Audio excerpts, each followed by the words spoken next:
తదుపరి వృషభ రాశి. వృషభ రాశి వారికి ఈ వారం శుభాశుభ మిశ్రమంగా ఉంది. నూతన ఉద్యోగ అవకాశాలు కలిసి వస్తాయి. మానసిక శారీరక శ్రమ అధికంగా ఉంటుంది.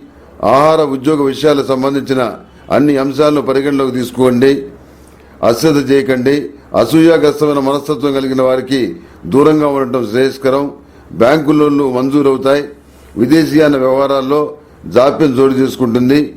నిలకడలేని ఆలోచన వలన మనసు పరిపరి విధాలుగా పరుగులు తీస్తుంది. విలాసవంతమైన వస్తువుల్ని కొనుగోలు చేస్తారు. విందు వినోదాల్లో పాల్గొంటారు. జీవిత భాగస్వామితో మాట్లాడేటప్పుడు జాగ్రత్తగా ఉండండి. అనవసరమైన మాట పట్టింపులు వచ్చే అవకాశం ఉంది. ఆధ్యాత్మికమైన విషయాల పట్ల దృష్టిని మరల్చగలిగితే చాలా సమస్యలకు పరిష్కారం లభిస్తుందని మీరు భావిస్తారు. అదేవిధంగా చేస్తారు. అధిక ధన వ్యయాన్ని కలిగి ఉంటారు. అవసరాలకు సరిపడా ధనాన్ని మాత్రం సముపార్జించుకోగలుగుతారు. ప్రతిరోజు ప్రతినిత్యం కూడాను శనేశ్వర స్వామి వారి స్తోత్రం పఠించండి.